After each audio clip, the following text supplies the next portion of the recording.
good day, everyone. I am Senator Roxanne J. Persaud, representing the 19th Senate District here in Albany today. I just wanted to just hop on and give some brief updates in reference to what has been going on in our district and in Albany over the past weekend and this upcoming week, this week that we're in. We're in Albany the entire week. It's budget time, as you know.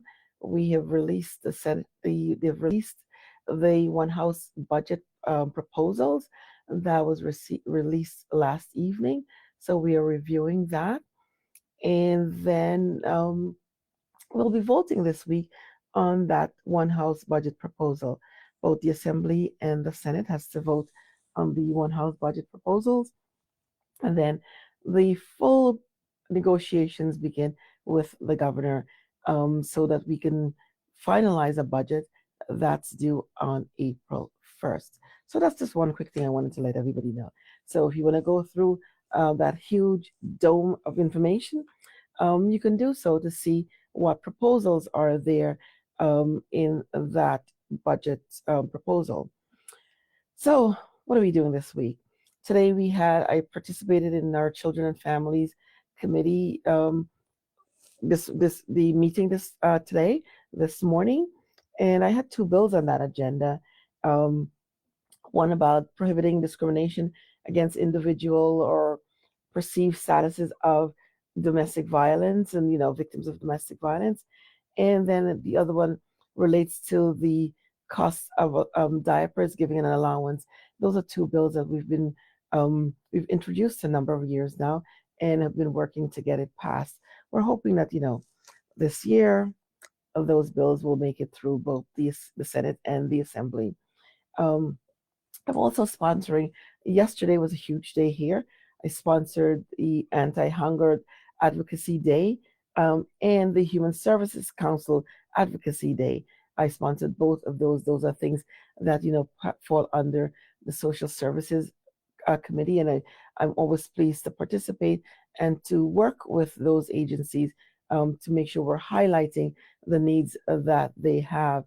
So we know when we're talking about anti-hunger is ensuring that our pantries are receiving funding, food banks are receiving funding, that we work to ensure that our SNAP benefits are there, working with our federal government. We know what the federal government has proposed, and so we as a state we do have to work to ensure that we have adequate funding for those entities.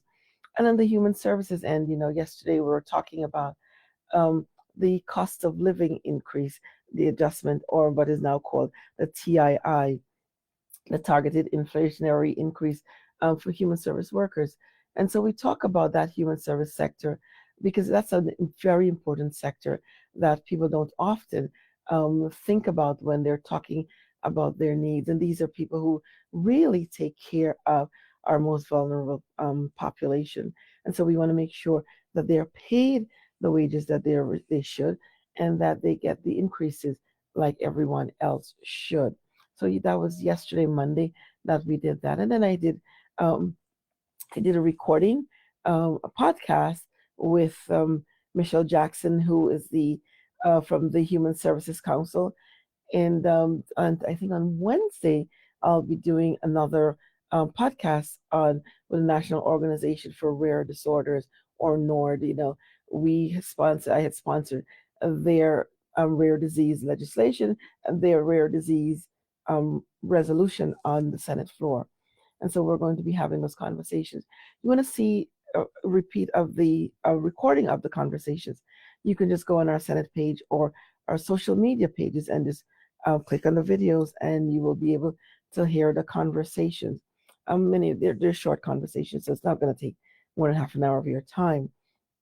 And so, I want you to make sure you watch that. We also have the video that was posted recently with my conversation with the National Diaper Bank, and talking about, what we're trying to do and why we fund diaper banks, etc.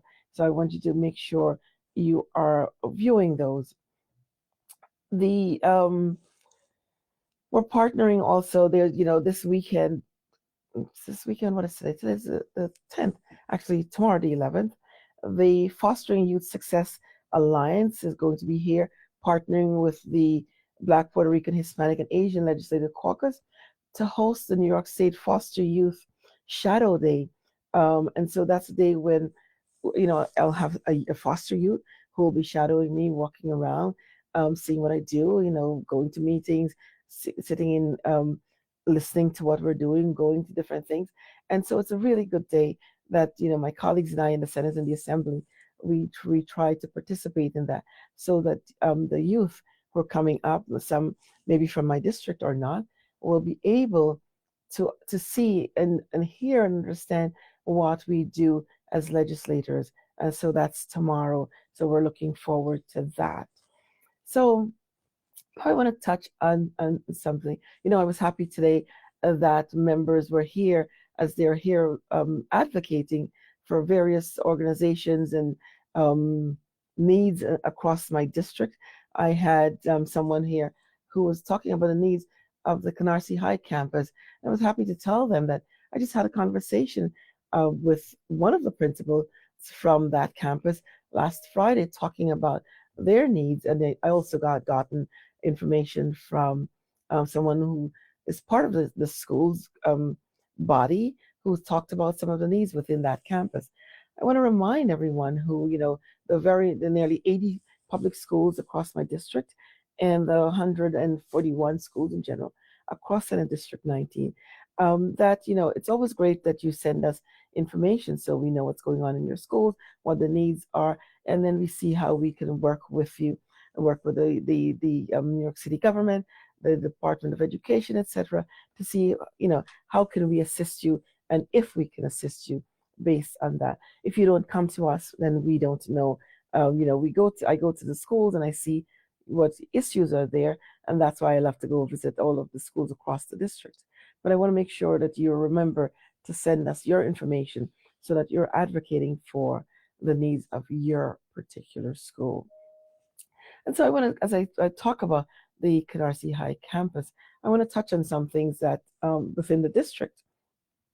On Sunday morning, we had a horrible incident where four individuals were victims of gun violence on Avenue L and East 94th Streets. It is disheartening when we continue, no matter what we were doing, that there are pockets of violence that are occurring in our district. It's occurring across the state, across the country. Gun violence seems to be increasing again. But we want people in the district to understand that we are working to combat that.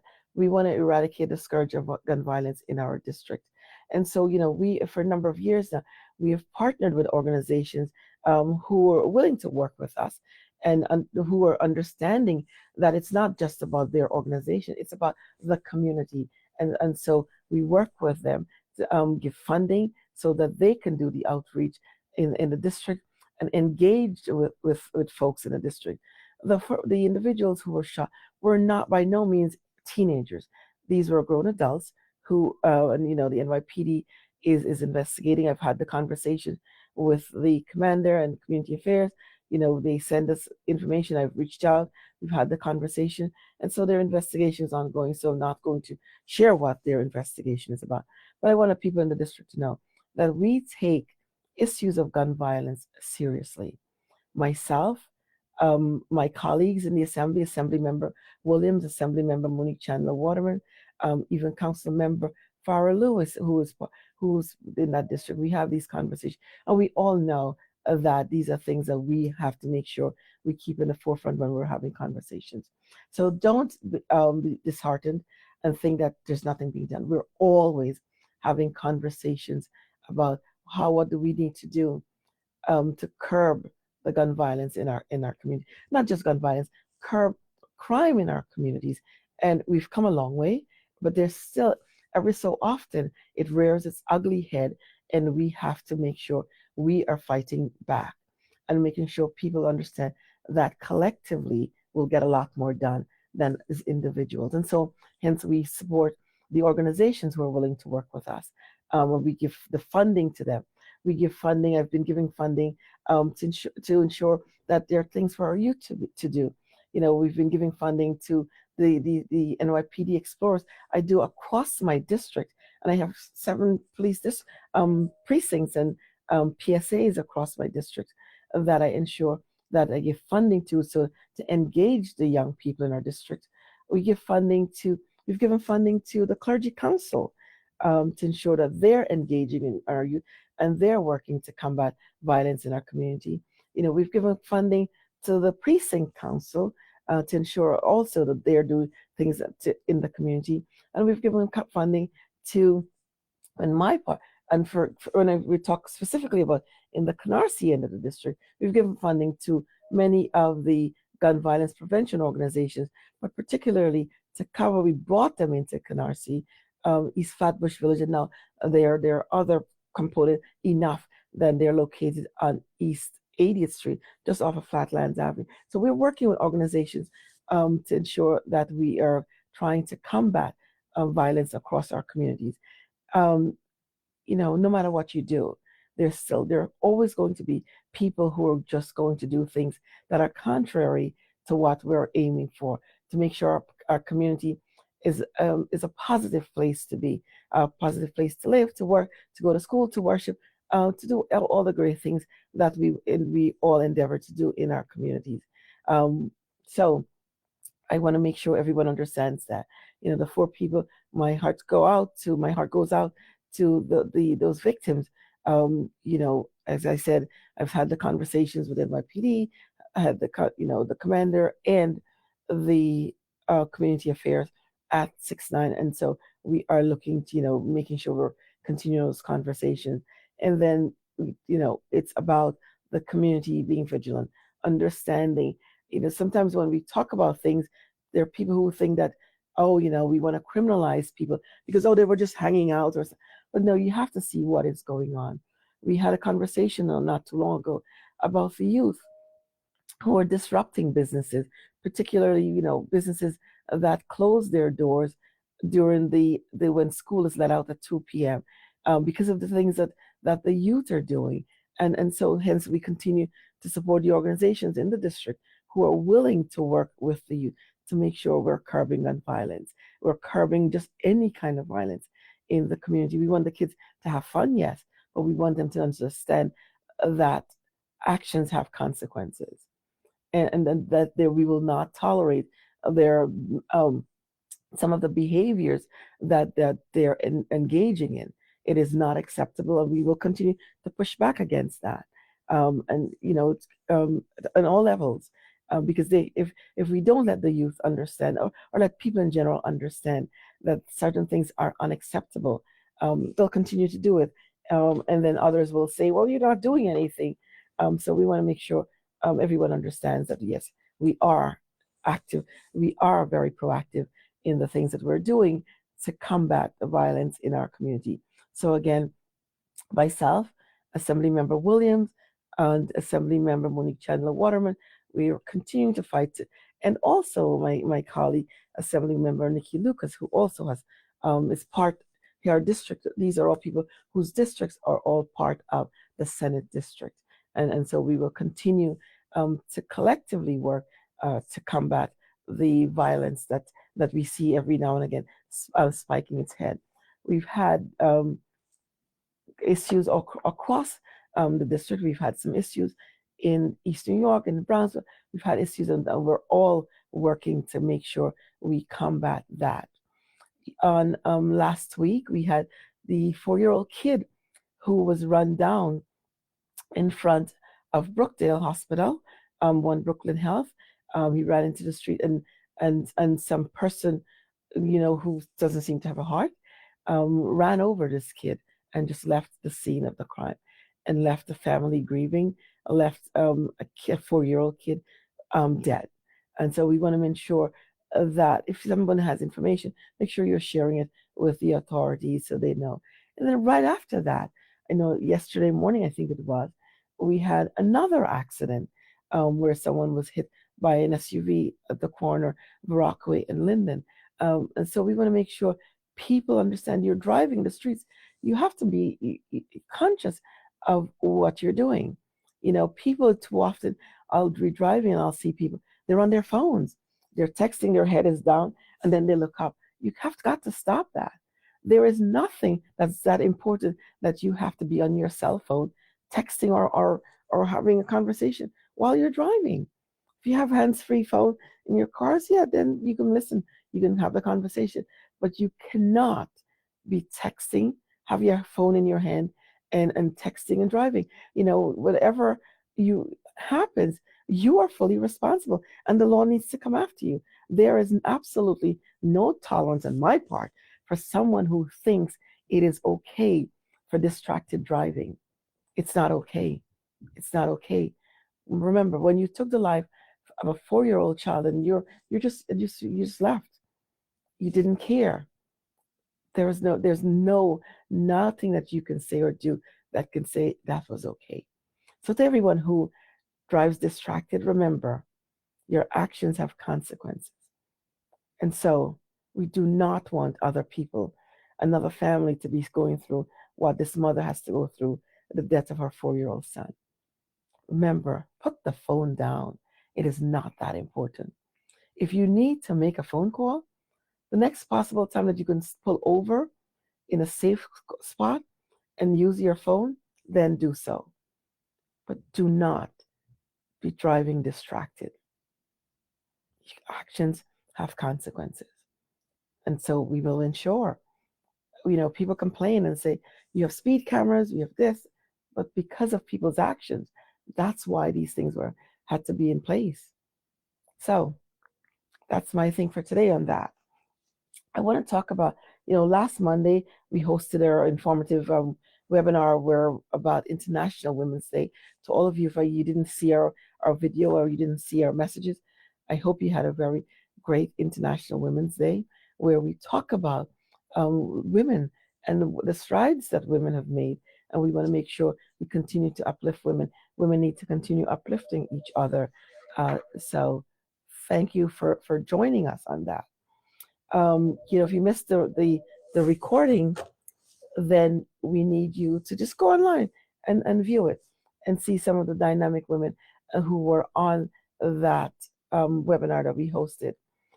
Then we hosted also one part of our 3-part tax virtual tax series where we talked about everything you needed to know in preparing for your tax when you're going to have your taxes prepared. So there's another session that's upcoming. So just follow along with us. Our mobile office, we're hosting a mobile office on March 18th from 11 a.m. to 2 p.m. And that's at the Brooklyn Public Library, Spring Creek branch. And that's 12143 Flatlands Avenue. If you don't know where it is, it's just after you cross over Flatlands, cross over Pennsylvania, and it's right there, just next to the gas station. You'll see the Brooklyn Public Library, the Spring Creek branch. We're hosting a mobile office there, and we're going to have our partners with us as we usually do. I think we're going to have Live On New York. We are going to probably have NYPD, the DA's office, probably the Attorney General's representative, probably the Comptroller. We always try to have them there because we want to make sure information is shared with all of you. If you can't make it to our office, that's why since I've been in office, we have mobile office. And people say, what's a mobile office? A mobile office is us coming to where you are in the area, not exactly where you are, but in an area that's centrally located so that you can come by. And we do this across the district. So whether you're in Ocean Hill, you're in East New York, you're in Cypress, you're in Spring Creek, you're in City Line, or you're Howard Beach, all of those areas over the years we've hosted mobile offices. We've hosted it in the park in Howard Beach. We've hosted it in the library in the various spaces. We've hosted it in any space that's a public space that we can partner with an organization with and use that space and bring in other resources. That's what we continue to do. So on the 18th, we will be having that mobile office. So come by and just, the resources that we will have there. I endeavor to always bring resources, as much as possible across the district, so that, you can have it. what you do with the information, but we want to make sure we're passing the information on to you. On March 25th, I'm going to be hosting what we call conversations with Senator Persaud. Any of you who follow us, follow what I do, you'll see, I do all these, I'm always hosting conversation on topics that I think are very important. But this one will be with with OPWDD, and it's about disability services, and we're talking about navigating and advocating. The commissioner for OPWDD, Willow Bear, will be there, and we have the CEO and president of Birch Family Services, Matt Stiriali, will be there with us having that conversation.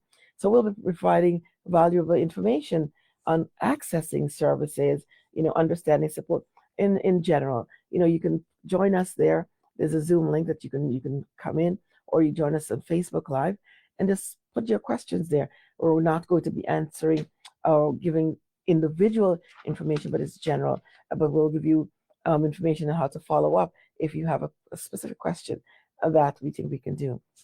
And then we want to make sure the big day is coming for Easter egg hunt in Canarsie Park, aka Seaview Park, on March 28th, and that's from 1 p.m. to 3 p.m.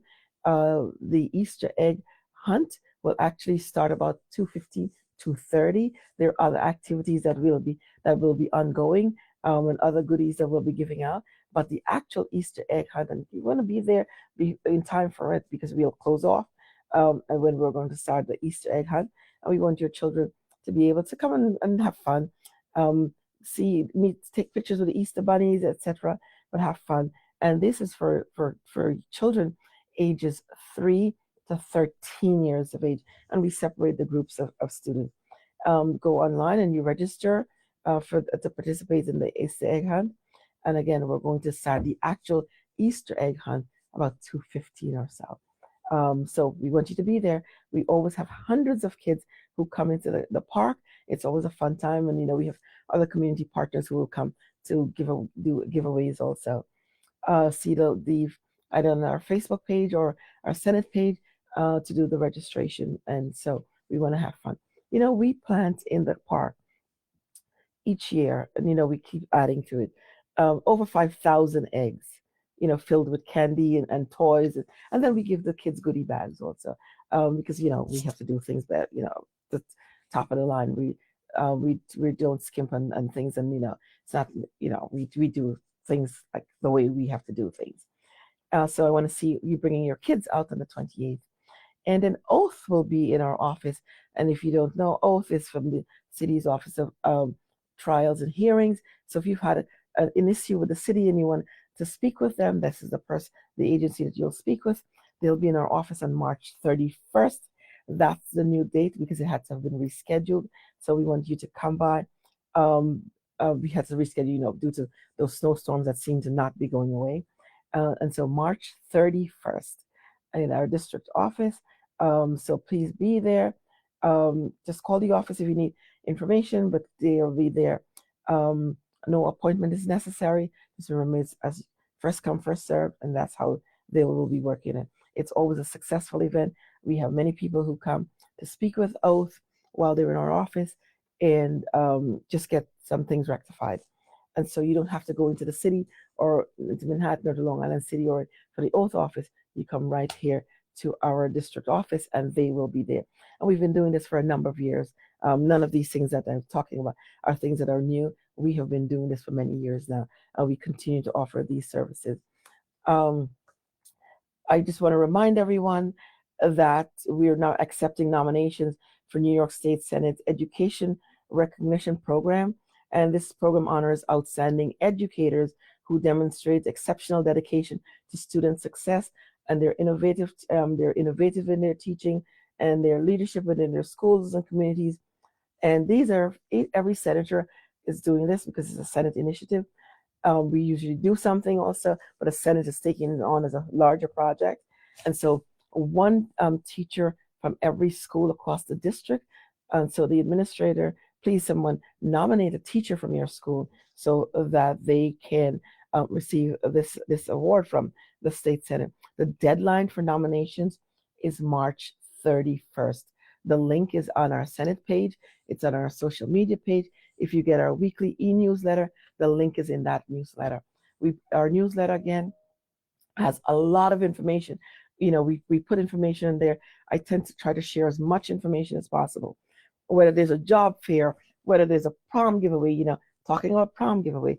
This Sunday, the 14th, is a prom giveaway that I've partnered with Brooklyn Prom Initiative. And if you go on our page, you will see that information. And it's for, sign up. The Eventbrite information is there. And every year, there are so many kids who come out to get their prom wear, shoes, jewelry, dresses.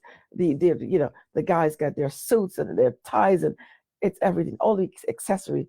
And so we want to make sure, if you know of a youth, high school students, who has a prom, please go to the page and have them sign up, and then they can get their or everything. And there are people there who will assist them and show them makeup, show them every single thing possible. And they're fabulous pieces of clothing and everything, all the accessories. So on our page, that information is there, and that's on this Sunday, and it's being held at the Barclays Stadium.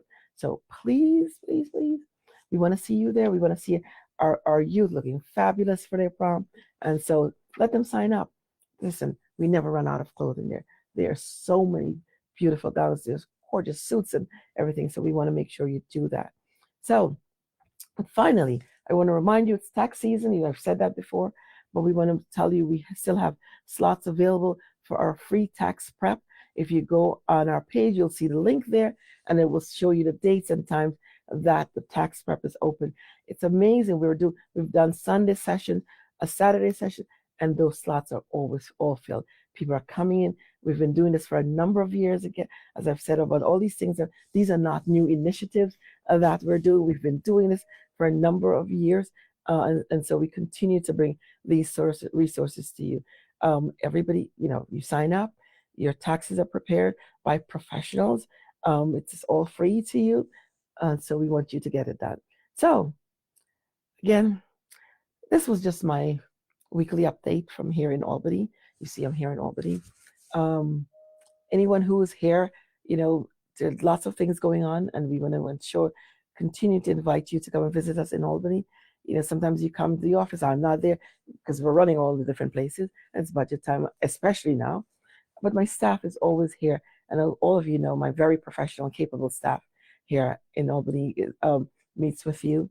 And we go from there. I want to remind everyone though, when you're bringing kids to my office, remember it's always a thing for me.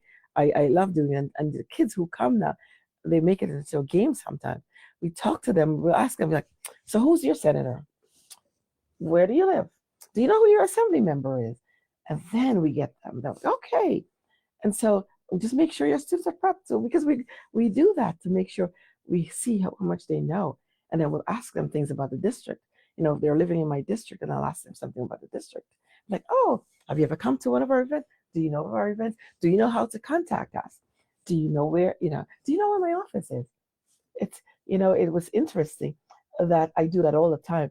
And many students who come will say, but sometimes I think some people are turned off by that at the time. But it's a great thing.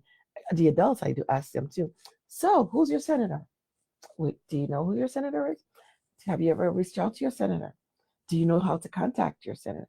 Do you know you can just go online on our webpage and send us a message? I have students do that all the time. When I tell them that, they're like, especially when I go to the school and I leave, I'm like, I'm going to look forward to you sending messages. And sometimes they'll do it online, or I'll get a package with each student sending me letters, notes, sometimes this way. And I respond to those students because I want to make sure they know I appreciate them. And kids are my thing. I'll talk with them all the time. But it's always fun. I remember the very first year, a group of students came up, and I'm just going to be ending shortly. A group of students came up and I started, and I said, oh, so you all came up. Where did you come from? Brooklyn. Okay, good. These were college students. I said, okay, so where do you live? Do you know your senator? And it's always fun. And they look at you like, no. And so I'm telling this story because it is always a learning experience for students. And so you're all like, no. And I told them how to find that information. And so the next year, it was so interesting. There was this group that came back, and one of the kids who came in, first thing he walked in, he goes, Senator Persaud, we were on the bus and then we remembered, oh my God, we're going to Senator Persaud. We need to answer some questions.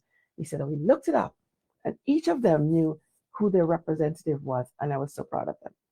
So proud of them. Gave them like, tokens of stuff. I'm like, that's what you do. So when you go to your legislator, you go, hi, Senator Persaud. I live in your district. You are my representative. Or hi, Senator X. Or I live in your district. Oh, and I know that. And you say things, and we look at you like, oh my God, you really do know what we do. But it's always fun to do that. Caucus weekend, all the students. That's what we do. It's always fun. When I go to schools, I tell the students that. And if I'm in a room that has a smart board, I'll have a student come up and we'll bring it up on the board so they can see how to message their senator, how to find out who their senator is, and all the things that we are doing. So I say all of this and say, if you want to bring kids up to Albany to visit us, just let us know the day you're coming up, and we will welcome you. Make sure that you get to a tour of the Capitol. We'll arrange those things for you. But call our Albany office, and they will go through it with you. So, happy Tuesday. It is a gorgeous day outside here. It's like 60 something degrees. So I left my jacket, and I didn't wear my jacket outside. But next week, they're telling us this weekend that weather's going to go downhill. But enjoy the day. If it's gorgeous in wherever you are, enjoy the day. Step outside, take in the fresh air, take in a deep breath. You're not going to see snow out. Well, you'll see a little bit, but you're not going to see snow the way you've been seeing snow. Enjoy the day and be safe. And again, to everyone, I appreciate you. And as we love to say, Senate District 19, you deserve to be served. I want to make sure you know all of the resources that are available to you. Oh, I want to, as I say, resources, just remember, we just have our new resource guide that you see, Resource Guide 2026. So if you pass by the office, just pop in for a copy, and it has in here information on, let's see, elected officials, community boards, it's all the contacts and all of that, advocacy and action groups, veterans and persons with disability information, fire department. It gives you all of this information at your fingertip. Seniors, tells you all the senior centers of that here. So it's not just only the ones directly in the district.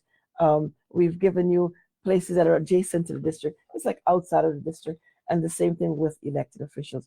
So you can see that. So you can pop in their offices and speak with them. But this is, I want to make sure, thank my staff here in Albany who went through and made sure they're updating this. Again, this is not new for us. We do these resource guides, but this is the 2026 version. So here it is. Okay, it tells you important numbers.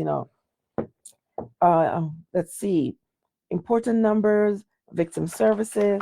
So, for example, you're like, oh my God, how do I know?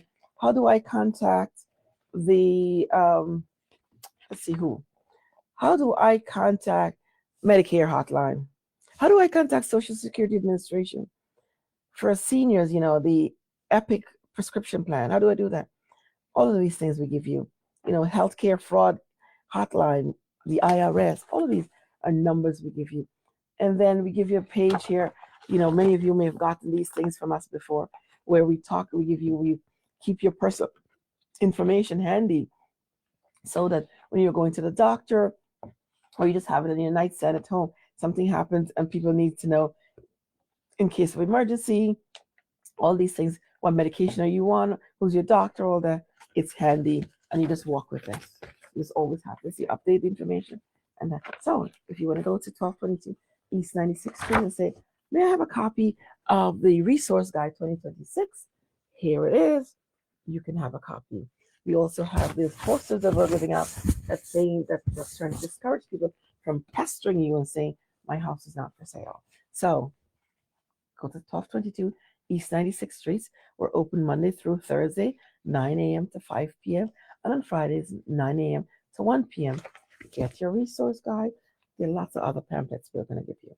So, thank you for listening today. Get your resource guide. It's Resource Guide 2026 has a lot of helpful information and share the information with others. So the hospitals, libraries, you know, and we've been talking about the two fabulous new libraries that are coming, that are being built in our district, that's being rebuilt. So all that information is in here. So again, thanks for listening.